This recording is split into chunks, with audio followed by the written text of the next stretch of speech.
In a time long ago, when gods still walked among mortals, there stood a humble village at the edge of the world, a place of warmth, laughter, and pride. But pride can blind even the kindest of hearts. For one day, two weary travelers came down from the heavens, their robes dusty, their feet blistered, seeking food and shelter. Door after door, they were turned away. The rich scoffed, the merchants mocked, and even the poor refused to help. Yet beyond the edge of the village on a quiet hill, there stood a small, crumbling cottage. There lived an old couple, Philemon and Baucis.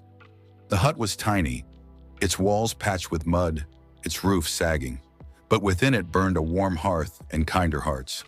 Philemon, a frail old man with gray hair and gentle eyes, was repairing a broken stool when he heard a knock. Beside him, Baucis, his wife, bent with age yet glowing with peace, looked up. Two strangers stood at the door, cloaked and weary. Without hesitation, Baucis smiled. "Come in," she said softly. "You must be hungry." The travelers sat by the fire as Philemon fetched the last of their olives and figs. Baucis poured wine into a cracked cup and placed bread before them. The food was meager, yet offered with joy. They spoke gently, asking the travelers where they came from. One of them, tall, with eyes like burning gold, smiled knowingly. The other, silent and radiant, nodded in approval. When Baucis refilled their wine, she gasped. The cup was still full. No matter how much she poured, the wine never ran dry. Philemon's eyes widened. "These are no mere travelers," he whispered. The strangers rose, their rags dissolving into robes of shining light. It was Zeus, king of the gods, and Hermes, messenger of Olympus. The gods spoke gently. "Your kindness has not gone unseen," said Zeus, "but this village will pay for its cruelty." Fear filled the old couple's hearts. Zeus pointed toward the hills.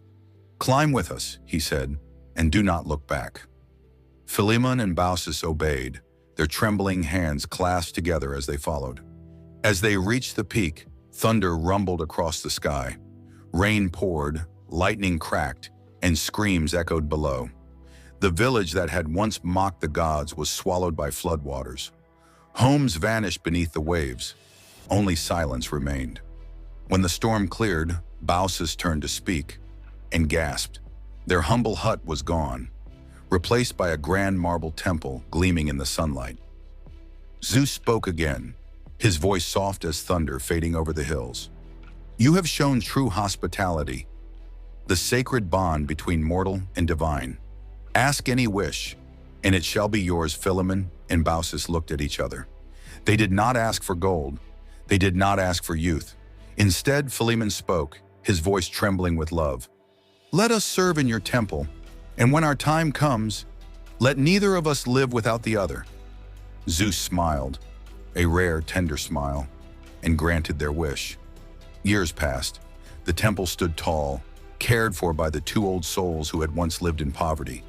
They swept its floors, tended its gardens, and greeted every traveler who came. Their love only grew deeper, quiet, steadfast, eternal.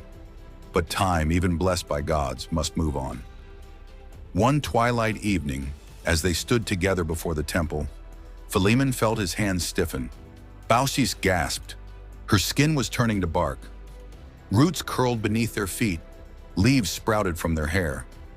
They held each other one last time, whispering prayers of thanks.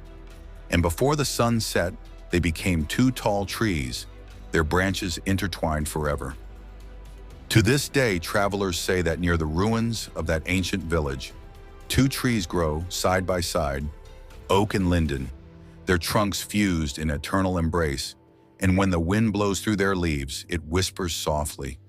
The voices of Philemon and Baucis, the humble hearts who taught even the gods that love and kindness endure beyond death itself. Would you open your door to a stranger if the gods themselves were testing your heart? If you love this story, don't forget to like, subscribe, and share for more ancient tales reborn.